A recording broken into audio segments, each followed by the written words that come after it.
seconds. Is this where the damn drumming and the music kicks in? Yeah.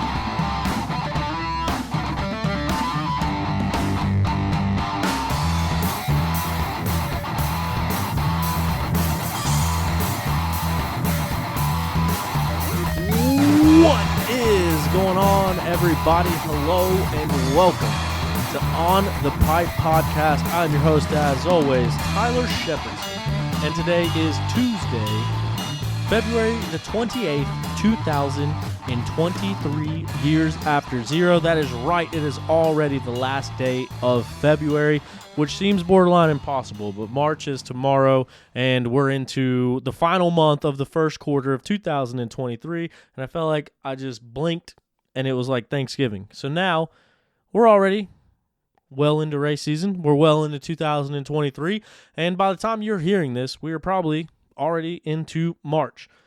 But today is Tuesday, and that means you are joining me just in time for an episode of OTP Tuesday.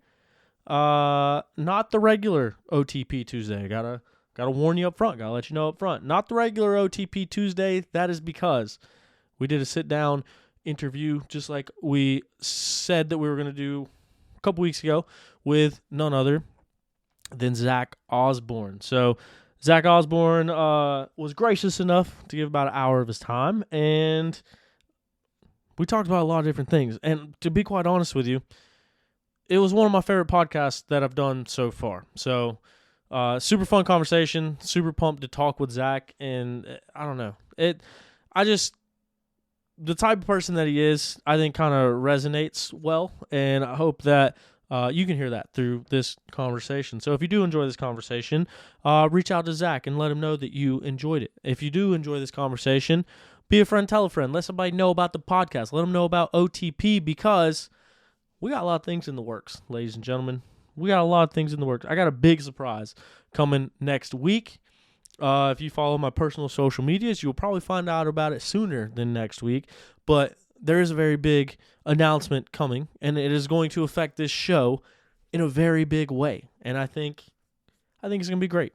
And we will for sure talk about it on next week's episode. So since this is a little bit different than a normal OTP Tuesday, I was thinking about doing an OTP Tuesday on a Wednesday and having some guests, because we got a lot of people that we need to talk to and catch up on. But the big news, the big excitement that I'm talking about is actually happening tomorrow. So I got to see how tomorrow pans out. If I get some time and we can line it up, I will shoot to do another show this week. But I'm going to go ahead and let you know right now, there's a very good possibility that we won't be talking to each other again until next week. We got Weekend Review with Stu on Monday, and then we're going to get an OTP Tuesday next week. If I had to guess, Weekend Review with Stu might be live on scene in Florida, because I know that he will be traveling throughout the week in between Florida and Georgia, and I myself will most likely be in Florida for that week as well. So it might just make more sense to just do it in person. Maybe OTP Tuesday will be in person with everyone else staying down there in between rounds. I don't know. We'll figure that out. But either way, 2 shows next week. There's a potential of another show coming out this week. I don't want to commit myself to anything because I have a habit of saying stuff and then people get mad at me if I don't do it. So being who I am as a person, I'm going to let you know up front that there might be a show, there might not be a show. There definitely is a show tonight, and it is coming at you live right after I let you know that Beta Motorcycles is the official manufacturer of On the Pipe Podcast. And that's not going to change, baby, because we're back with them. Beta Motorcycles have been family-owned and operated since 1905. They manufacture the finest enduro, trials, and dual sport motorcycles that are known for their premium quality and rideability. Beta motorcycles are the best-looking bikes on the market, and they back it up with their superior performance. Head on over to betausa.com for more information on their available models and find a dealer near you to get yours today. I got me a new Beta motorcycle coming. I've had the 300 two-stroke. This year, we're going to go with the 390 four-stroke, and we're going to give that a go. That 300 two-stroke is everything you want in a bike. It's a three-stroke. It's straight up, that's the way to describe it. It's a three-stroke. It is the mix between a 2-stroke and a 4-stroke. It's got the nimbly bimbly hopping through the trees like a 2-stroke and a low center of mass like a 2-stroke. And it's really flickable and light and rideable like a 2-stroke, but it's got the power delivery of a 4-stroke. It's not going to yank your arms out of socket when you get onto it. It's like a tractor.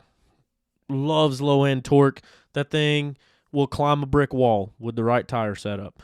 So yeah, it's been a blast to be able to ride that bike. I didn't get to ride it a whole bunch because I broke my leg coming into this year, and then what do you know it, broke my leg again 7 weeks ago. This Friday will be 8 weeks since I broke my tib fib for the second time in a year.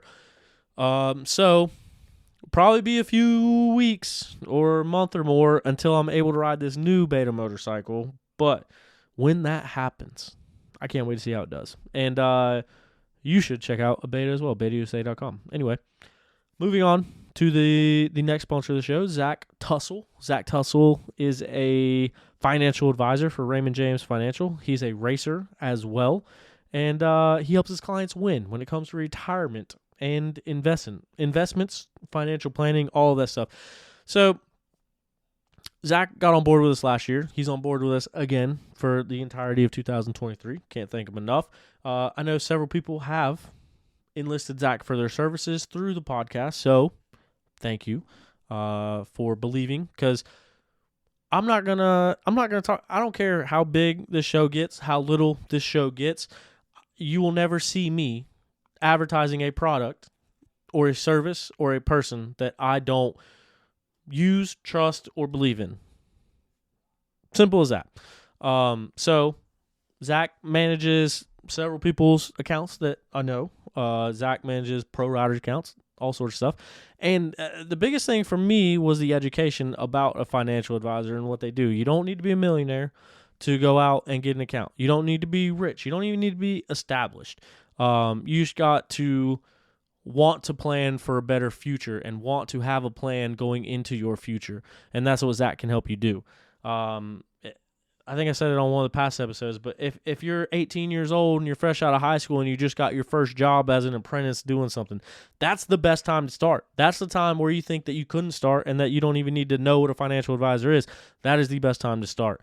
And then anywhere in between. So, like I said, you don't have to be rich. It just sets you up for your future.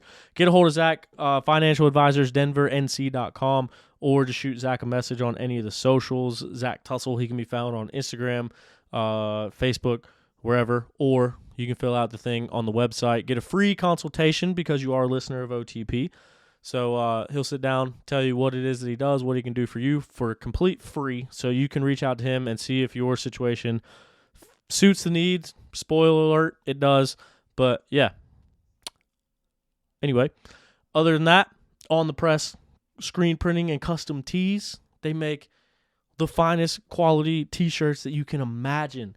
And the biggest thing is right now, they don't have a whole lot of business coming through because we're starting the business up. And so that means when you call your favorite screen printing shop that you've used for a while, first of all, you don't know them. You don't have a personal relationship with them. You know me. You know what I mean? So I'm out there on the weekends with you. So me personally, if it was me, I'd rather give my money to somebody I know than some random guy. Anyway, not going to get into that conversation. But what I was going to say, you call your normal screen printer, they're going to be like, yep, I'll get you that. We're slam packed to the gills. I'll get back to you in about 3 weeks. We'll have your shirt to you around a month. Not On the Press custom tees. We can get your stuff done within a couple days. You let me know when you need it done. I'll get it printed out. I'll get the shirts ordered. We'll bang them out and get them to you. So right now, that's what we can offer. We can offer expedited service. So On the Press, custom tees, and screen printing. Shoot me a message either on my personal pages, on the OTP pages, whatever you want to do, if you have a shirt idea, and we'll get going. So there are some headlines and everything going on in the racing world that I do want to talk about, but I don't want to take up too much of your time in this episode because this was quite a long conversation with Zacho, and I know that a lot of people don't have 4 hours to sit and listen to a podcast. So we try to keep ours an hour, hour and a half. So with that being said, I'm going to quit blabbing. We do need to do another show. I got some stuff that I got written down in my notes that we need to talk about, that we need to get out in the open, that we need to communicate with each other about. That is why I'm trying to do a second show this week, but if not, we'll talk about it next week. I can't be more thankful for you all listening to this show. Really appreciate it. Really appreciate being around the races and people that talk to me about the show. Yeah, it really means a lot to me, and I really appreciate it. If you want to support the show, you can go to the link in our bio or onthepipepodcast.shopify.com and find our online store. We're selling sweatshirts, we're selling t-shirts, we're selling long sleeve t-shirts, and we got some more shirts on the horizon, some different designs and stuff like that. But that's the best way to support the show and even support the other stuff that we got going on. So if you do feel so inclined, it's there. It's an option. I'm not saying you have to, but anyway, the show will always be free to listen to, and the gratitude will always be exponential for me for those that choose to listen to this stupid podcast hosted by a big dumb doofus. So thank you guys so much for being here, and yeah, I'm still up to something. I don't know how. I'm up to something. Say that. Hopefully, it can bring you guys more information on the race series. I do have 3 locations locked in. There's just been a snag. There's been a holdup. So I want to let you guys know that as soon as possible. It is very, very, very exciting. So be on the lookout for that. We are racing July 29th, August 12th, and Labor Day weekend, September 2nd. Yeah, hopefully we can bring you more information about that in the coming weeks. And what am I missing? I think that's it. So now, without any further delay, we're going to welcome back to the show Zach Osborne. Zach, man, there's a lot that happened between the last time that we talked and this time. But how's it going, man? We'll start there. Yeah, dude. I'm actually doing great. Obviously the injury was untimely and not ideal. Something I really wanted to avoid. With it being my rookie, air quotes, season, if you will, in the XC2 class, and just I felt like I was in a great spot as far as my riding and training and everything went. So the injury was untimely, but I had a great surgeon. Everything went really good with the surgery. Healing up good, back to full swing training, and feeling really good again. And yeah, looking forward to getting back at it. Well, so I guess we'll start right there. And I know that like the post came out and you kind of posted about it and posted the X-rays, but like you've been on a lot of podcasts, you've talked to a lot of people, but I don't think that we've heard anything really like detailed about the injury or about what happened or anything since then. And then we were actually doing a show the week that you got hurt and ended up pushing it back till now. But I guess let's start back like right there. Like what happened? Like how'd the crash happen? What's the injuries and all that? Yeah, so I didn't even really hit the ground, man. I was going up this little hill at Randy's place in Union, and just kind of pushed the front on a root, and stepped off the side of the bike. And like as I ran, there was a tree in front of me, and I think like instinctively I stuck my arms up to, shield my face, and whacked my arm on the tree, and that was all she wrote. Broke my elbow. It's called an olecranon fracture, which is like basically broke the end off of my arm, and got surgery. Got I think 11 screws and a plate in there, and yeah, just super bummer. I mean, uh, I've had a winter training where everything was awesome. My bike was great. Like it kind of hit the ground running. Dream scenario. Went to the first sprint and really did well. Kind of better than I expected. I was really more nervous about the sprints than the GNCCs coming into the season, but yeah, just unfortunate thing that happens, and uh, yeah, I don't know what else to say. It is what it is. It's racing. You can't expect to just it all to be rainbows and butterflies. I've done this long enough to understand that and know that. So now the goal kind of shifts to getting back to full fitness and back to race health, and being ready to come back here in a few weeks. Dang, man. So not even falling, just blunt force trauma from a tree is what broke that thing. Yeah, legit. And I'm actually honestly probably pretty blessed and lucky to not have broken both because, like I said, I kind of like put my arms up, in self defense or whatever you want to say, and I actually grazed my other arm really hard too, but it didn't break. So really, really pretty fortunate there, to have only broken one arm, not hitting the ground. Dang. Yeah. So I mean, what was the preparation like? Like you said, you were riding at Randy's place down there, Silverhawk Plantation, I think is what they call it. But I mean, what was the training like over the winter with you and the new team? Yeah, man, we've all gelled really well. I knew Liam a bit. Um, I guess I didn't really know him. I just kind of Instagrammed with him, DM'd with him back and forth a little bit. Um, and then whenever, everyone started to find out that I was coming to the team, he and I hit it off and we made some plans. And obviously, Ricky was fully in tow. So we've had a great, great little winter. Rick got hurt right off the bat, kind of 2 weeks in. And Liam and I, we were just grinding. We had a good little group that we were riding with. And like I said, I've had like literally 3 or 4 tip overs this whole off season, and then just the right one kind of messed it all up. But um, still, overall, I think I missed 5 days of training for the injury, like physical training. So going to be a little bit behind on riding time, but overall, not the worst case scenario. I'm blessed to be otherwise healthy, other than my arm, and moving forward. I know, like when I start riding again, I know my bike is where it needs to be, and I'm in a really good spot with all of that. So that gives me a little bit of peace of mind, and um, yeah, just it's unfortunate. Took me a couple of days to kind of process it.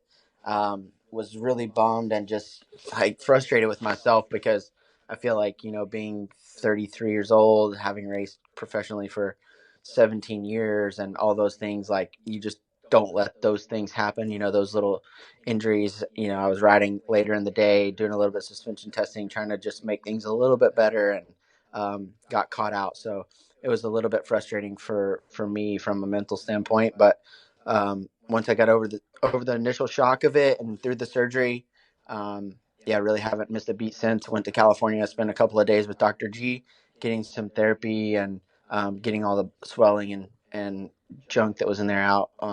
I'll send you some pictures of pretty gnarly Oof. after the surgery. So yeah, Dr. Tanner did a really good surgery, and I think I'm in a good spot as far as long term goes, and being back in the short term. Sweet. That's great news or great things to hear. But I mean, as far as when the accident happened, like, did you know right away? Did it feel like you just got a stinger? Like, did you know it was an or did you think it might have just been an ouchie? Like, what was the mental state like when it happened? Yeah, so I was about, I don't know, a mile or 2 miles in the woods, and I fell, like I hit my arms, and then I kind of fell down to my knees, and I instantly grabbed my arm, and I was like, oh, I think my elbow's dislocated. So I like kind of pushed it back together, and then it popped back out, like the bone piece was, obviously my triceps connected to that piece of bone, so it's Oof. pulling tension against it. So when I pushed it back in, it popped back out. I was like, oh, that's not good. So I knew the pain was going to set in quite quickly. So I picked my bike up as fast as I could and rode back to the truck. It was a decently treacherous little ride. I mean, to get out of the woods, then I got onto the moto track and then onto the road, and it was no problem after that. But right off the bat, I was like, oh man, this isn't good. So I got back and I was like, hey, pretty sure I broke my elbow. Somebody's gonna have to take me to the doctor. I actually was like, look, I was really want somebody to drive me home. Like I have all the resources there I need. I just need somebody to get me home. So mechanic Josh was like, I'll drive you. So we set off to go to Florida, and then they were all like, I think you need to go to the hospital because it's pretty gnarly.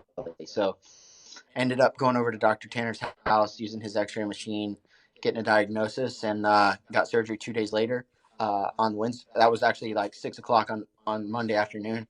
Got surgery at 9 a.m. on Wednesday morning, and yeah, that was all she wrote. Thanks. So in and out. And I didn't mean to giggle when you were starting to tell that story, but I actually talked to Josh a little bit at Big Buck, and it sounded like just driving around ended up being a pretty eventful experience as well. Yeah, we were just kind of like chicken with our head cut off for a minute because I was fine. Like I wasn't really in any pain. I didn't even take any medicine at all until after the surgery. Took some Motrin. Like it wasn't even a painful injury, but just like the shock of it was like I was so frustrated with myself and um, what had happened. It was a mess. So once we got to Tanner's and got sorted out, it kind of all started to turn around. Um, and you just from that point you just kind of pick a direction and go with it, and yeah, grind until you're healed. Gotcha. And I didn't want to skip over a part you said a minute ago about healing back up in the short term. And one thing that you and I kind of talked about that I wanted to ask you about was when it first happened, you initially made the post on Instagram, but then GNCC made a post as well that said out indefinitely. And that was like something that a lot of people like asked me about, like, hey, what do you know about this? And it's something that we talked about on the show. But there's a big difference in out for 8 weeks, out for 12 weeks, out for 6 weeks, out for a few races, and out indefinitely. So everyone knew, hey, it's a 2-year deal. You raced the sprint enduro, and now out indefinitely. Like, is this thing over? Did the wheels come off the train? Yeah, I mean, I was a little bit surprised by the indefinitely thing too. I guess they just were like not sure how long it was going to be because at that point I wasn't really sure either. So, not really a knock on them, but I can see definitely how there could be some speculation from that. So, yeah, for me, I was planning. My goal when I woke up from surgery was to race this weekend, at Wild Boar, and I Wow. really believe I'm close to that. But the team is a little bit more conservative, for the long term to just kind of get a little bit more healthy and be sure that we are ready to go when I go racing for the first time, right? So it looks like I'm gonna be Camp Coker is really the goal now. Maybe the sprint before Camp Coker and then Camp Coker. So that's where I'm at now. Like I said originally, I would have loved to race this weekend. This is the race that I had marked on my calendar for the whole year, like the one I wanted to be at, the one I wanted to do. So to miss it is a big bummer, but also I appreciate them being patient with me, them, kind of having my overall general long term health at their best interest, and yeah, just yeah, supporting me through this little hiccup we've had.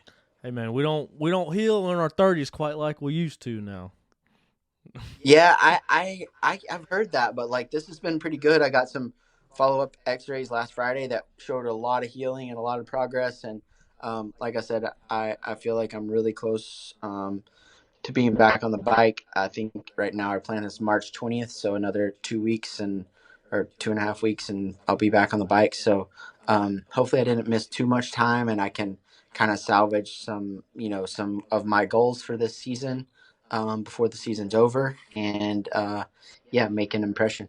That's great news because when you start talking about all that, it's like, man, like I don't think anybody would fault you or would say anything like, hey, broke my elbow in half and got some screws in it before the season. And then if that was the deciding factor, like, you know what, maybe we'll go back to what we were doing. I don't think anybody would fault you. I don't think anybody would blame you. But that is very relieving and very exciting to hear that not only are you coming back, but coming back in a relatively pretty short amount of time. Yeah, I mean, to be honest with you, I've had the most fun probably of my whole career, at least top 3 months of my career in the last 3 months riding off road, learning new things, just a different atmosphere than anything I've ever experienced before as a racer, and I kind of yeah, I can't quit now. My wife actually asked me the other day, like she was all in on this GNCC deal, 100%. Like, I know this is what your heart wants. This is what you need to do. And we were talking about it the other day, and she was kind of asking me, like, not directly, like, do you regret your decision, but like, do you do you regret your decision? You know what I mean? Like, kind of off to the side. But I was like, honestly, I was she was trying to kind of beat around the bush. I could tell, but I came out and said it. Like, if I had to choose, if somebody told me like you're gonna have this kind of off season and this much fun, but you're going to have this little hiccup where you're going to miss some weeks of riding and go through a little bit of pain. What would you do? And I said every time I would choose what I chose, and I don't regret it. So it's been a really cool period for me as a racer and a rider, and even as a dad. Like, just my little guy has no recollection of my career as a motocross racer. So when I'm at FTR racing or at the sprint, he thinks I'm like, Ricky Carmichael. So it's been a really cool experience from that aspect too, and something that we've all really enjoyed. It's filled a huge void was left from the end of my motocross career going the way that it did. Um, so it's been an awesome little thing for us, and I'm grateful to everyone from Yamaha and Randy and the boys and the team for taking me in at a point where they probably, they could have easily not, or they could have easily just not even considered me, right? Because I'm older and I was injured and all that stuff. So yeah, from my side, it's been an awesome experience so far, and um, I just feel like there's more left for me to do, and I feel like I can keep going and keep getting better and enjoying riding. Dude, what an awesome outlook on that whole thing. You got me over here like pumped up, ready to get up and run through a brick wall right now. No, it's just cool because to hear that mentality of it and pushing through it, and I think Florida was a race that everyone had circled on their calendar. So I know you gotta be bummed not to be in Florida. We're bummed not to see you in Florida, but still I'll be stoked. there actually. I'm coming this weekend. My little guy's gonna race on Saturday morning Oh, in sweet. the class, and then I'm either going to be out there on the track for the boys, or they mentioned something about doing a little bit of TV work with the broadcast. So I'll be there at some capacity this weekend, kicking about in the pits and whatnot. Going to try to hit Daytona Supercross on Saturday night and see those boys ride, and then check out GNCC on Sunday. So I'll be there. Sick. That's good to hear. How far away is that from your house down in Florida? I haven't even looked. I think it's about an hour and 20 minutes, hour and a half. Oh, it's a local. Yeah, not far at all, man. Sweet. It'd be good to see you out there. Are they gonna have a bike up on display for you? That'd be cool to have the I don't know. 116 sitting under the tent. Let people know. Possibly. Dark Side from Vital MX is riding my practice bike, so I'm sure it'll be there at some capacity. I'm not sure about my race bike. I have my sprint bike here in Florida, so maybe they'll throw that up on display, just for people to see. And yeah, I don't really know what the plan is. Sweet. Well, either way, it'd be cool to see you down there. Um, you mentioned a minute ago though that you were more afraid of sprints, or more not afraid, more worried about sprints than you were about GNCC coming into the season. Why was that? You think? I I don't know. Maybe just like lack of um knowledge of what it is or what it was gonna be, and also they really wanted me to race in the Pro One on the 250, and that made me really nervous because I never imagined I would have the speed that I did at the first sprint, because I did my practice mechanic and I were talking about it last week. I think I did on the two bikes that I had from Husky, I did a total of 24 hours last year, and I didn't ride since June of 21. Um, and even May and April and 21 were pretty minimal because of my back. So really, since April of 21 till now, I've probably done a total, or till I started riding the Yamaha, I'd probably done about 30 hours on a motorcycle. So like for me, sprint speed was not a thing, right? Like I just didn't think that I had that in me still, and um, I, I guess I was just concerned about what that speed looked like, and I know that those guys are no joke. Like, I think a lot of people thought that I thought I was going to come in and just dominate all this stuff, but I fully understand and know that I'm a rookie, as rookie as it gets, really. I've done some GNCCs in the past. I've been on the podium in XC2 3 or 4 times, but that was 10 years ago now, I think was the last time I was on the XC2 podium. So a lot has changed. I showed some of my greenery in the second test, the first enduro test at the sprint. I got stuck in a mud hole that I didn't think would have been there.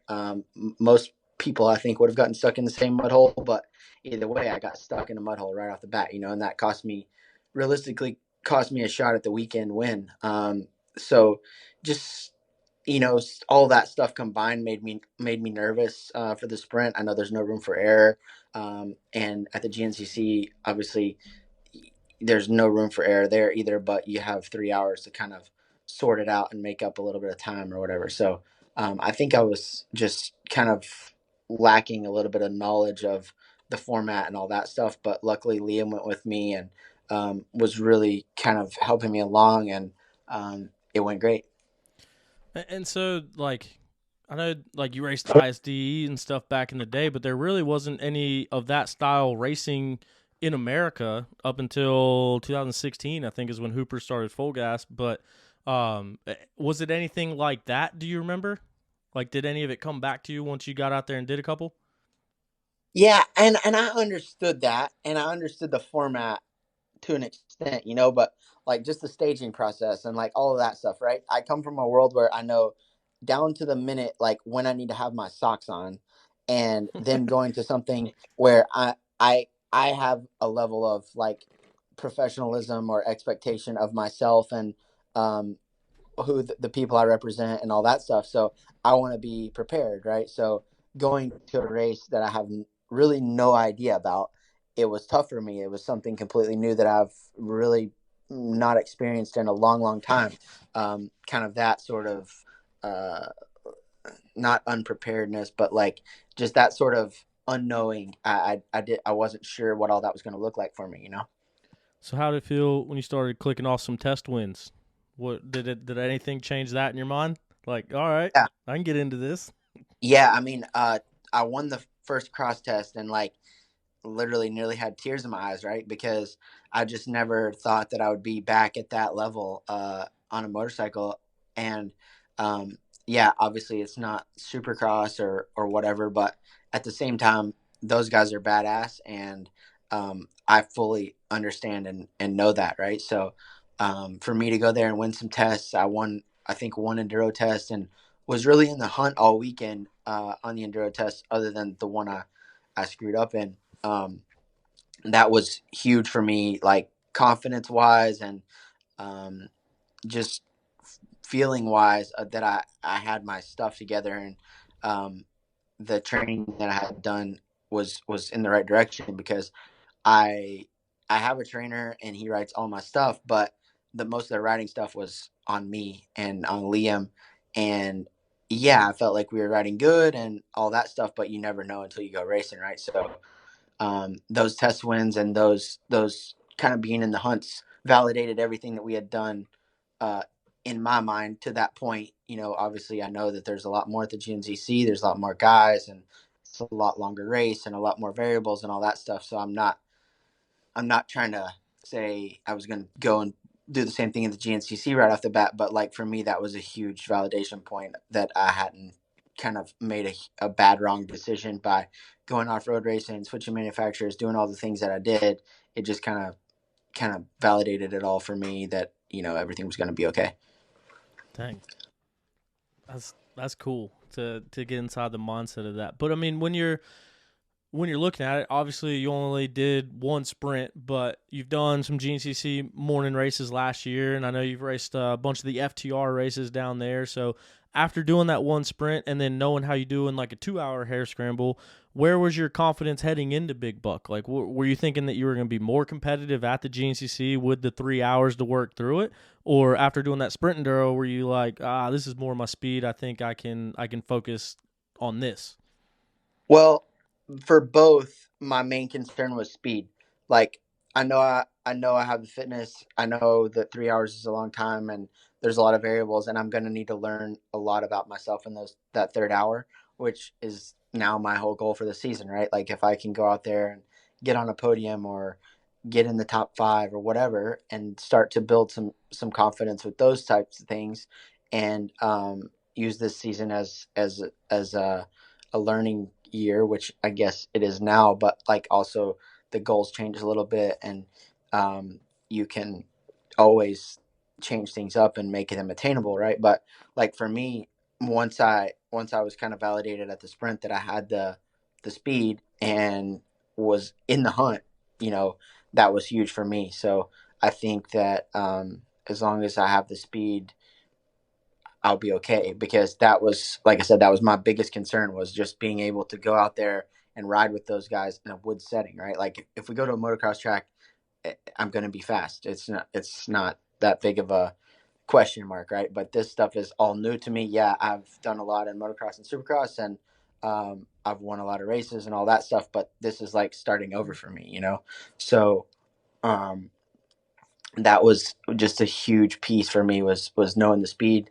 33 years old now, like I said earlier, and peak sort of cardio fitness is 31 to 34. So I'm kind of in that window where things are really good for long distance endurance. So I feel good about all of that stuff, and I still think that I'm in a really good spot. Definitely going to need to pound in some motos when I get back on the bike in a couple of weeks, just to be as ready as possible. It really sucks to miss races like that, especially at the beginning of the season. It's hard to jump in when those guys are already going to have 3 or 4 races under their belt. But at the same time, I'm just going to keep it realistic and try to learn as much as I can. I feel like every time I'm on the bike around the guys I'm around, whether it's Ricky or Liam or just anyone really in the off road world, I'm learning something. When I raced Lane and Cody at WW back in that must have been January or end of December, and we raced really close for a couple of hours there, 2 hours, and I just learned a lot about what they're looking for and what they're seeing, as compared to what I'm looking for and seeing, and that was a little bit of a shift for me mentally as to what I needed to be looking for, as far as reading trail and all that stuff goes. So every time I'm out there, I'm learning, and um, I'm open to trying new things, and I'm really just enjoying the whole process of um, learning something completely new. I mean, I'm still riding a dirt bike and doing what I enjoy, but it's a totally new sport for me. And you really seem like a real student of the sport, like getting back right into those things that got you the Supercross championships and the motocross championship and all that stuff, trying to apply all of that into the new venture in the career.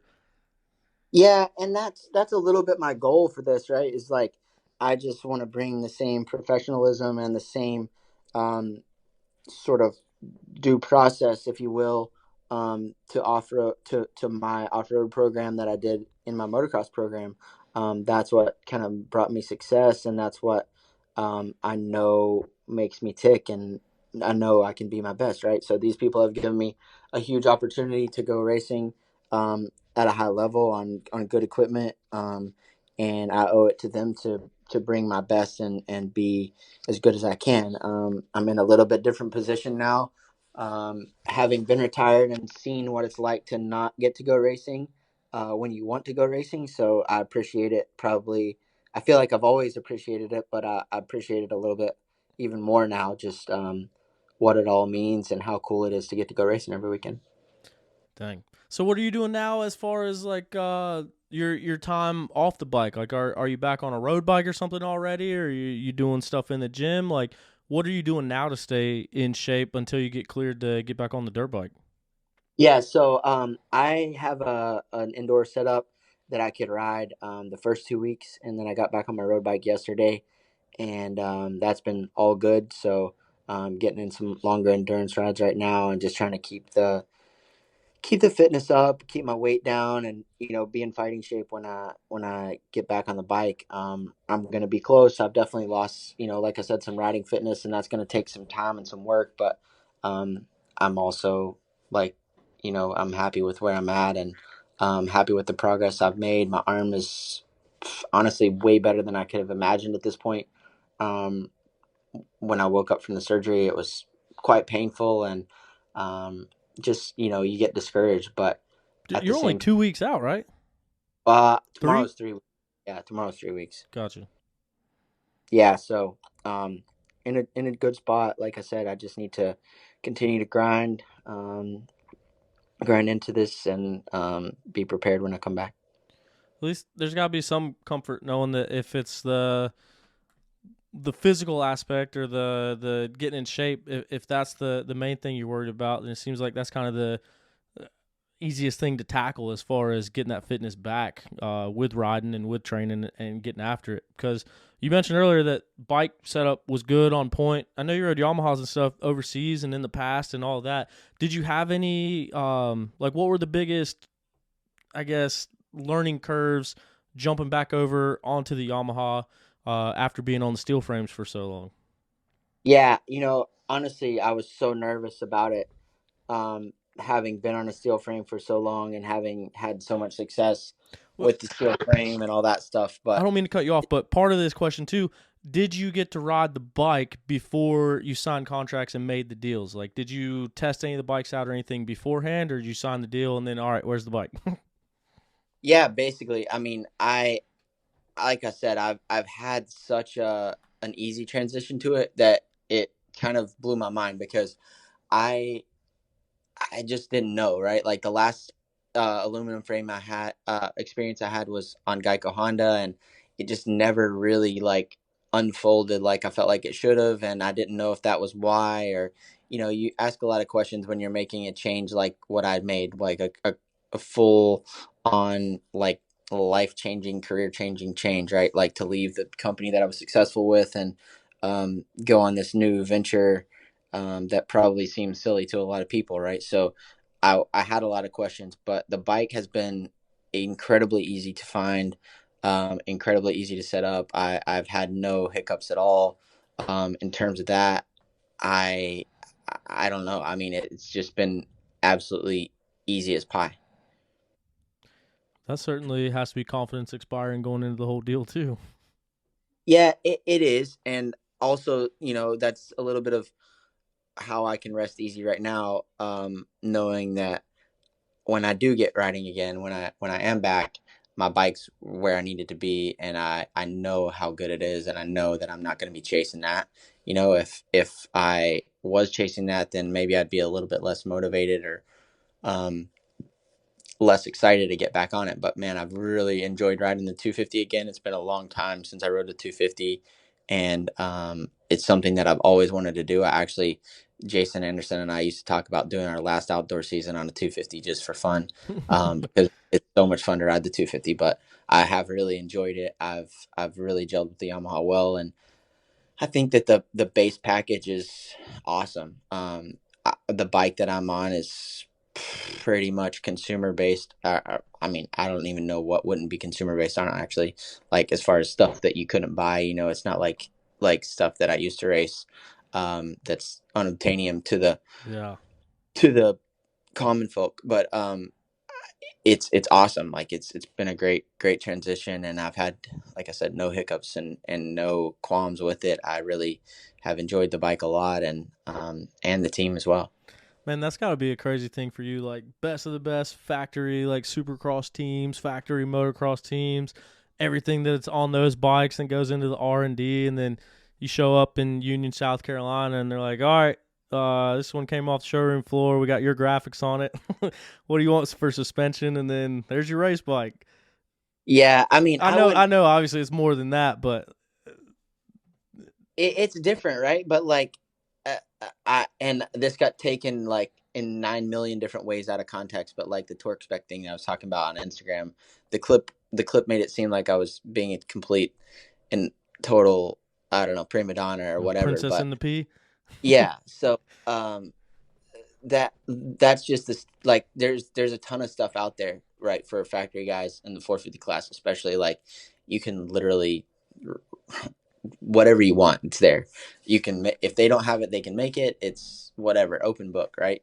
But there's a lot of stress that comes with that as well. Like you have to be able to decipher what you're feeling, that you have to be able to make those decisions rely solely on you. And when the gate falls on Saturday night, it's also your fault.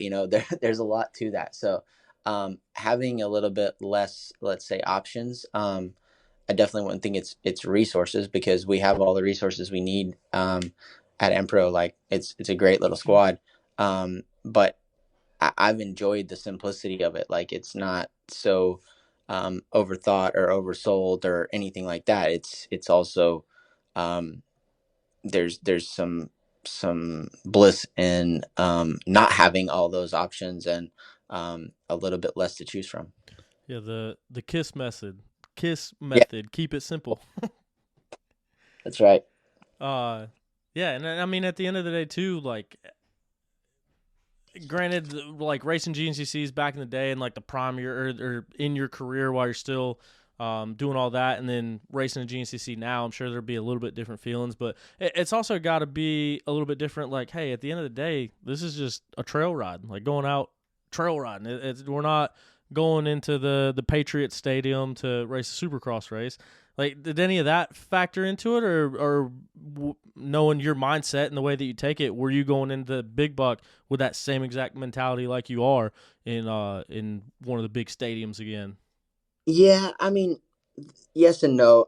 The mindset for me hasn't changed as far as what it takes to win in any situation, really. I mean, I think it's all pretty much the same. A lot of hard work and dedication and passion for what you're doing. But at the same time, the people are very different. The atmosphere is very different. It actually reminds me a lot of racing in Europe. Just more, I don't know how you say it, like more just racing, right? Less corporate, more racing. Mm-hmm. Um, and that's a huge part of it for me at this point in my career, is just something that's a little bit more simple, but also, still high level stuff and high level racing. And yeah, for me, a lot of fun. I mean, I have a little bit of a different take on it all, because I'm older and I've seen a lot and done a lot and been around for a long time. And like I said, it's for me a little bit um, a situation of having and then not having and having again. Um, you appreciate that opportunity. So for me, it's just I'm going there every weekend to enjoy myself, enjoy my family, and ride my dirt bike. That's awesome. Like once again, it's just such a cool approach to it. But um, going back to the training and stuff, like Ricky Russell still kind of healing up from getting that plate on his collarbone, gets on the overall podium in third. Liam Draper just off of the podium. Even Rachel Archer battling for a win all the way to the finish there. You able to get into some lap times, like training with those guys, where you were at with them versus where they finished at Big Buck? Yeah, I mean, honestly, I expected a lot more out of Liam. I think he's capable of a lot more, and I think he will show that soon.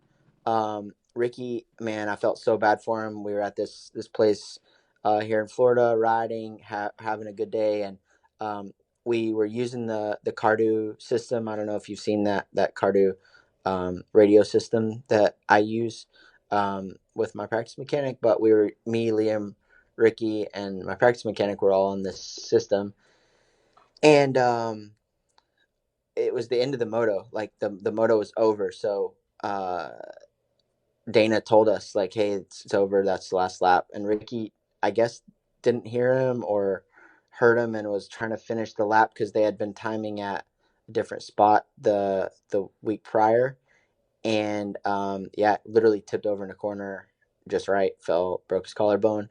Oh He came no. back super distraught. I can't believe I've let this happen again. I'm going to start another season behind. Like, just all those same things I've talked about earlier.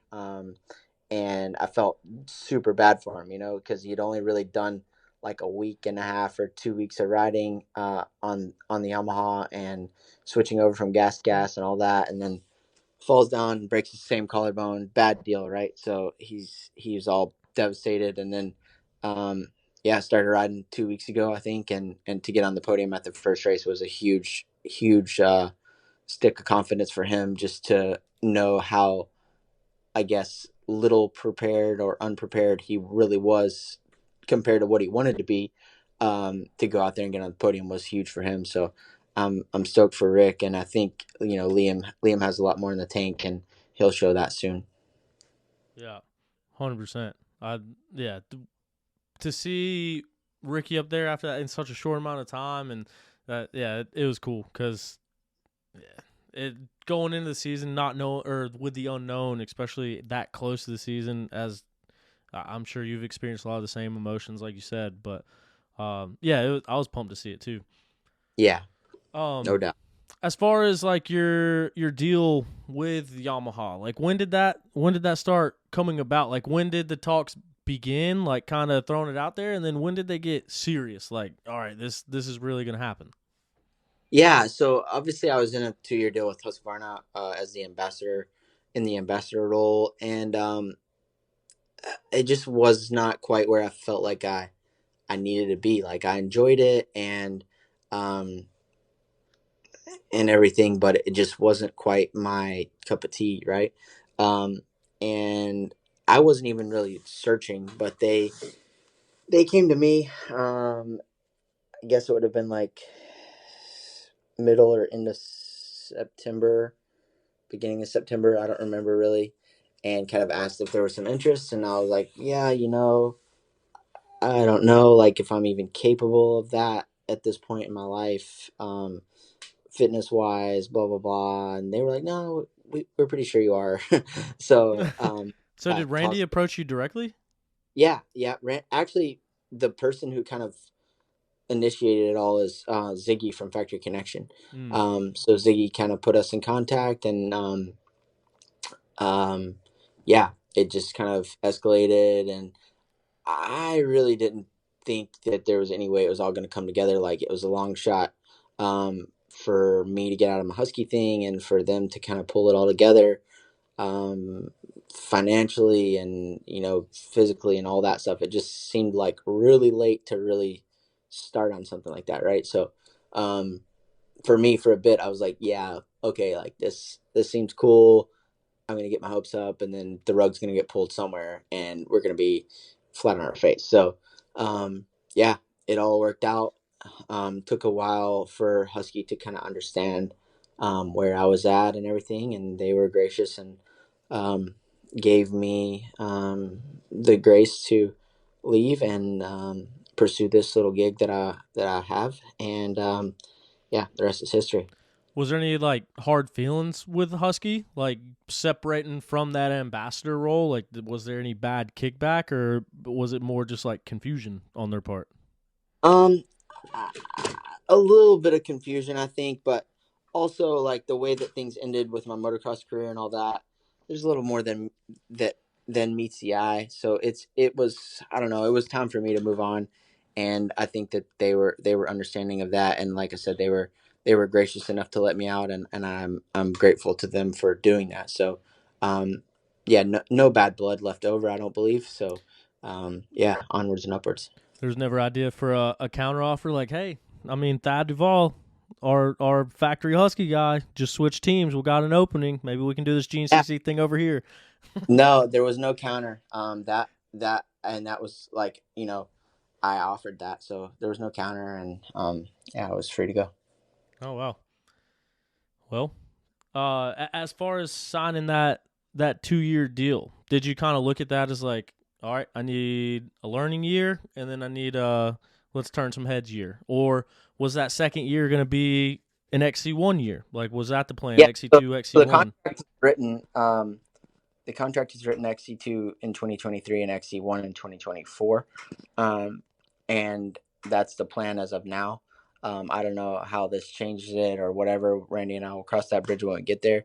Um, but for now, yeah, XC2 this year, try to learn, and then XC1 next year. Obviously, it would have been nice to go out and win a championship this year, and all that dream scenario. But um, that isn't how it happened. So we got to take it in stride and keep pushing forward. Hey man, crazier things have happened. The last 2 years at GNCC, the overall champion have won a combined 5 races through 2 years. So Yeah, I mean anything can never say happen. never. Yeah, never say never. That's the main reason I really wanted to be in Florida this weekend, and uh, is because I felt like that. Even if I scored 10 or 15 points this weekend and 10 or 15 points next weekend, I would still be somewhat in the hunt, right? But Yeah, it is what it is. A lot of things have happened to put me here and to kind of get me on this team and in this situation. So I'm just kind of taking it all as it comes to me. And yeah, like I said earlier, just extremely grateful um, and happy to be part of it. Yeah, and that's tough too. That I mean, of course, you're used to racing every weekend, events happening every weekend, but GNCC, there's only one time all year that there's races back to back weekends, and it's Florida and Georgia, and it's round 2 and 3. So it's almost Yeah, like if the injury happened at a different point in the season, like you could get away with only missing one race, maybe two. But now that we got these two back to back, it's like if you're out for Florida, then it just makes sense to be out for Georgia. right. Yeah. I think that had it happened 1 week sooner and I was 4 weeks into this, tomorrow, I'd be racing this weekend.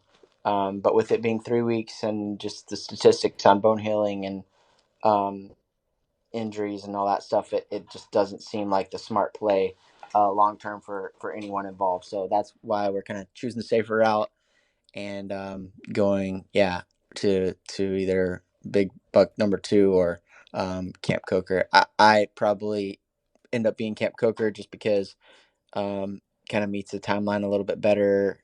Once I've had 6 weeks off the bikes, then that bike that changes things a little bit more as far as on the bike fitness goes and all that stuff. So, um, yeah, it just seems more realistic to come back at Camp Coker. Is there any type of voice in the back of your head, or devil on one shoulder, angel on the other, saying, let's think about Georgia? Um, yeah, yes and no. I mean, in my mind, like if I don't race this weekend, as far as like championship goes, it's over, right? Like that's the end of it. But I guess Georgia's a possibility. We haven't really discussed that. But the plan for now is to ride the bike the first day, March 20th, and then be back. That gives me 5 whole weeks on the bike and plenty of fitness and riding. With the heat here in Florida, the heat adaptation will bring me up fitness wise quite quickly. So I think that's a realistic plan to where I can come back and um, ride to a high level of my ability and make a mark. I don't really want to be out there just to be out there. Mm-hmm. But also, I didn't want to miss out on a chance at being in the hunt, or maybe I'm not in the hunt. Maybe I'm talking about a championship that was never going to be even remotely close, right? But um, just I felt like I had some shot at winning this season. So yeah, it is what it is. Like I said, a lot of things had to happen for me to be right here where I'm at today. So just gonna take it all as it kind of comes to me. So you mentioned before a couple times about your goals. Are you comfortable with sharing the goals that you've had coming in the season? It sounded like championship was at the forefront of it, but are you comfortable with sharing what your goals were pre-injury versus what you're changing them to now post-injury? Yeah, sure. I mean, they hired me to race at the front, right? Like to be on the podium or in the top five and winning races, etc. So that was the goal coming in. The goal post injury, my goal personally was to win in Florida. I feel like I'm a good sand rider, and the experience that I had there in 2013 at River Ranch, I just felt like I'm in a much better spot now, like fitness, mindset, uh, mental strength, like all those things are so much better now for me that I felt like that was a realistic goal, was to win this weekend. Um, but for the rest of the races, like obviously I have a lot to learn in the rocks. That's no secret. I have a lot to learn about racing off road in general, not getting stuck in the mud, obviously. Um, so for me now, I want to avoid any more pitfalls like this one I have now, and learn each weekend. And I'd love to land on the podium at some point. And if I can contend for a win, then that's great. If not, um, I'll learn and get better. Sweet. And so dealing with the sand in Florida, hey, Camp Coker, also sand. Camp Coker, probably a place where you got some history, some memories. It's definitely a part of South Carolina where I know you've ridden a lot. So Yeah, Camp Cooker is one of my like childhood favorite places. I used to love to race there back in the heyday of the motocross track, and Um, I'm from Virginia, so we got cold in the winter and went down to South Carolina a lot. That's how I landed at the place that is now Club MX, Mm-hmm. just down the road from Sandhills. My family and I used to rent that big A-frame on the pond and ride at Camp Cooker for a week, and then go back home, and then come back for a week and ride for a week. So definitely spent some time there. Really know Hank, the owner, well, and special place in my heart. So it seems right to come back there. And I had a blast there last year. The trail was awesome. Had a really good race with Caleb, and hopefully this year I can be kind of in the hunt in the XC2 class. Sweet. Be looking forward to it.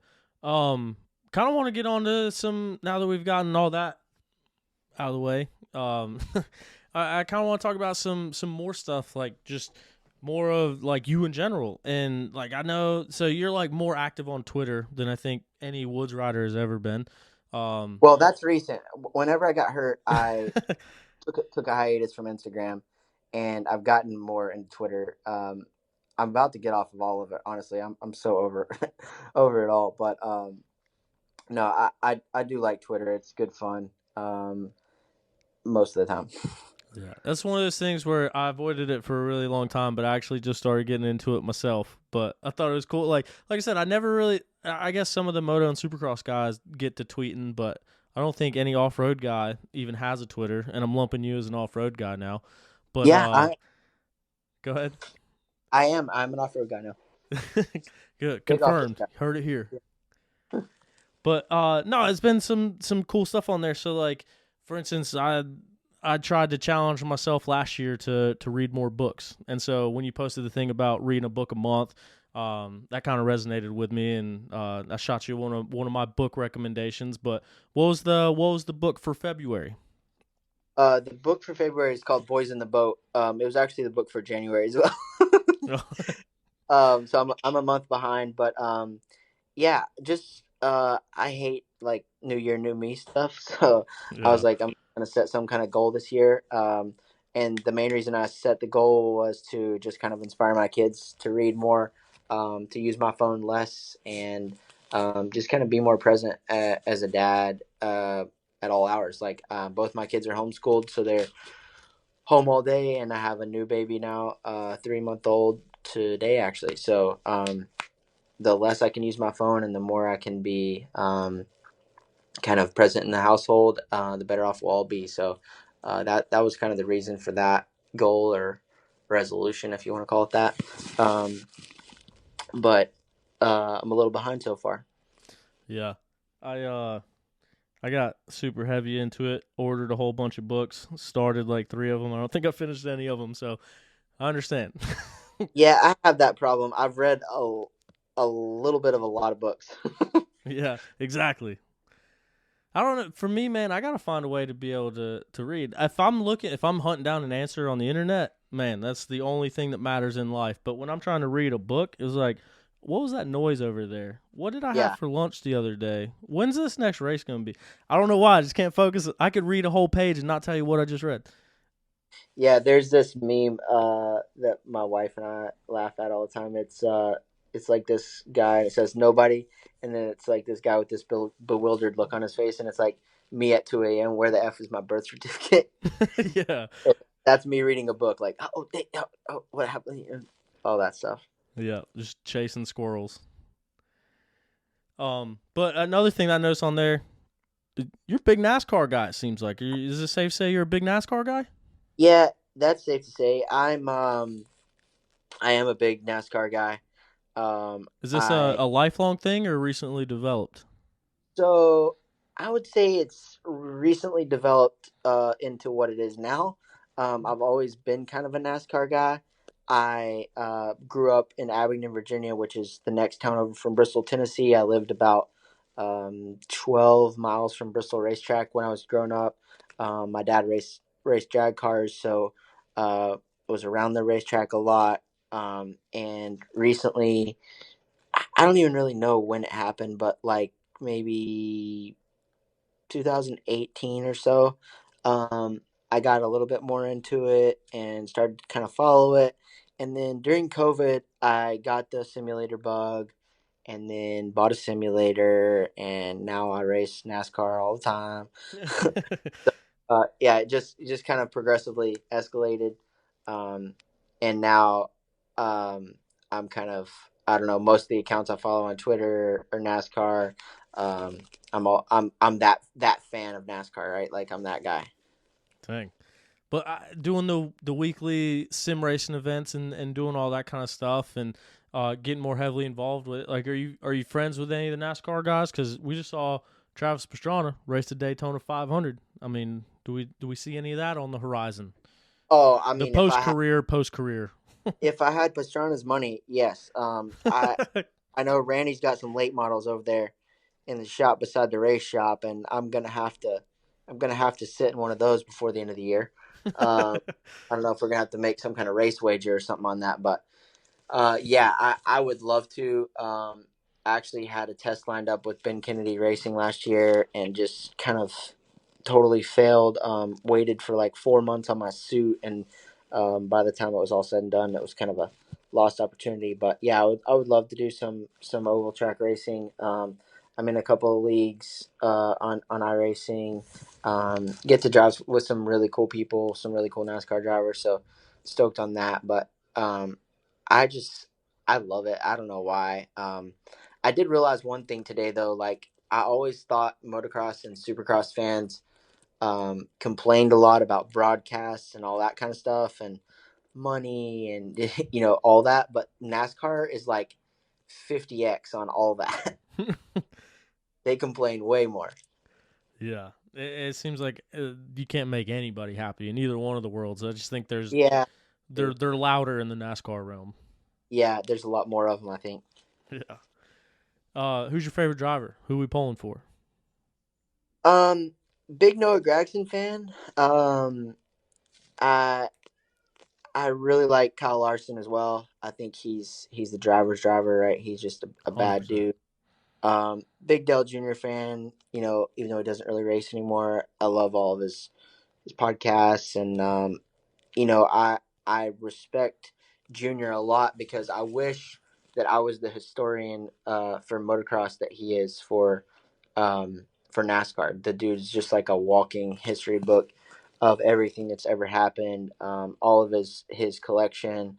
I have quite a big collection myself. I have tons of my old stuff and my old race bikes, and um, just like he's the boy of NASCAR, right? So, big fan of him too. Yeah, I mean he had no choice but to be right in the middle of it from the day Yeah, he came out of the womb. no doubt. Yeah, I was a big Kevin Harvick guy because my dad was a big senior guy, and then Kevin Harvick is who took over that car after Dale, and so Yeah, now this is I like. old Harvick's last season. Yeah, last year. I'm bummed to see that he's a wily racer too. I actually like Kyle Busch too, man. Can't fault the guy. He's just a win at all costs, and I love that. Yeah, I think both of them are. That's why there's been a few side fights between Harvick and Kyle Busch. Yeah, yeah. That's just they're both going for the same thing, and they don't give a crap what it takes to get it. Yep. But I mean, what about Supercross and motocross? Like, do you still how much do you follow it? Like, how big are you into it? Are you just a fan with nothing to do with it, just playing fantasy and watching the races? Like, what's your Um, involvement in that world these days? Still pretty involved. I help a kid here in Florida who actually came from off road, Jack Chambers. Had an incredibly rough go of it this year. Had a decent rookie season, but just really struggling this year with confidence and a little bit of speed. But he'll get there. So he owns a track down in Auburndale, about 30 minutes south of me, and Chase Sexton rides there. That's where Chase does all his training. So I'm there once a week, once or twice a week. Sometimes they have an outdoor track, so when it rains, I go there and ride and hang out with the boys. Liam and Ricky rode there a couple times when they were down. But yeah, it's I'm still involved. It's hard for me not to be. I love it. I love the sport, and there's still a lot of ties to it. A lot of good friends in it. So, yeah, I watch pretty much every Saturday night. My son loves to watch, so we just kind of pile up on the couch and check it out. And yeah, I don't know. I can't get rid of it. Sweet. You can bring in the son and the family to Daytona Supercross, or are you just gonna go over and check it out? Yeah, so like I said, my little guy's racing on Saturday morning, and then after that, I think we'll hang out for a bit and then head over to the Supercross, and then back on Saturday night to stay in the motorhome, and then Sunday I'll be out there for the boys and on the broadcast. Sweet. Yeah, that's the cool part about it, just being able to buzz right over to Daytona, catch the race, and then get back over for the GNCC in the morning. Yeah, it's not bad at all, right? Yep. Well, cool, man. Like I said, I can't thank you enough for your time and for getting back with me. Obviously, you've had a lot going on, and I appreciate you coming back and spending your time with us. But the last thing I wanted to ask you is through all this, I also discovered your podcast and what you were doing, and like talking with you on here, man. It's like you're quick with it. You go into a lot of detail about it, and it seems like this stuff really gets you stoked, and you're truly a fan and a student of the sport. But that's why I wanted to ask, like the Shifting Gears podcast. Like I know you've been making a lot of appearances and stuff lately, but how did you like that experience, kind of hosting it, and why did that piddle out, or why did you get away from it? Yeah, I honestly I loved it. I really really enjoyed it. The problem for me is I want I wanted it to be an experience, right? Not only for the guest, but for myself as well. Because, like you said, I love. I'm a student of this industry or this sport or motorcycling in general. So I wanted to experience that interaction or that time with the guest as well. So I couldn't do it.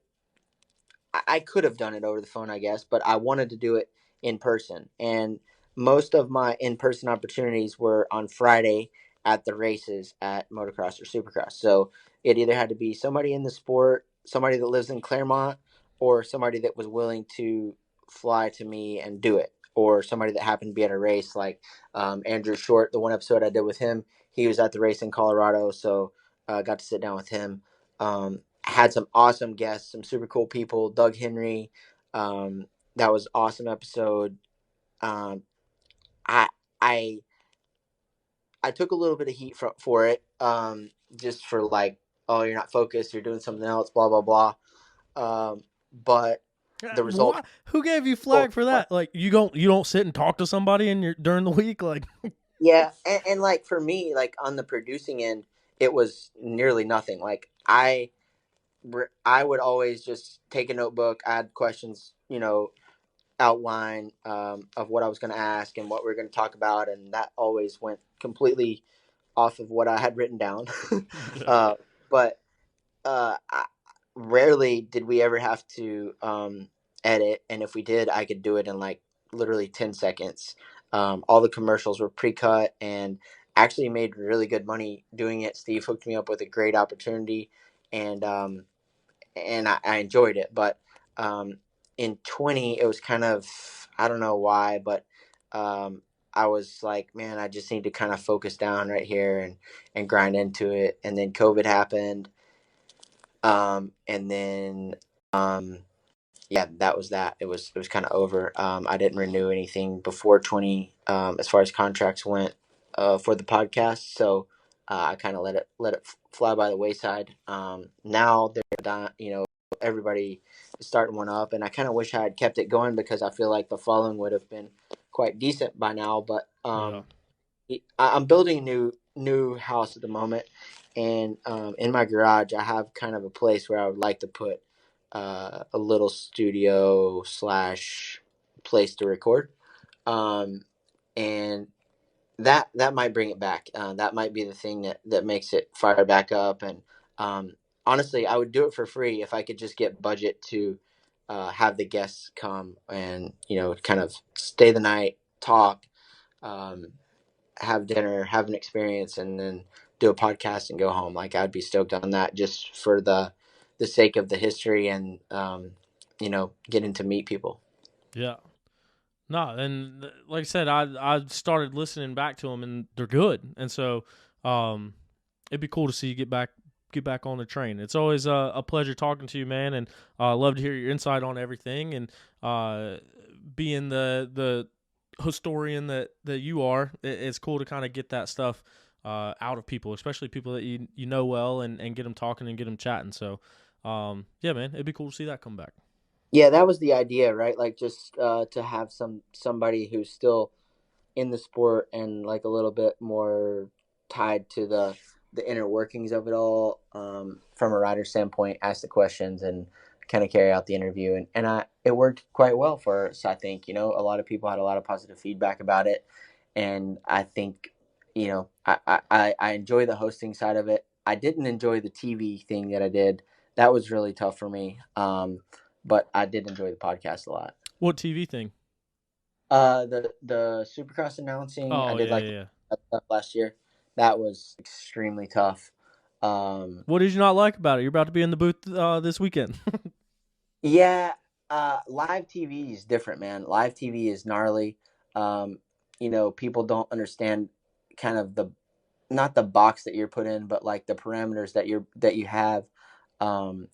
You know, for a show like Supercross that's 3 hours front to back, they have a line item that you review every second of before you go live, right? So Yep. like on Friday night we had a rehearsal.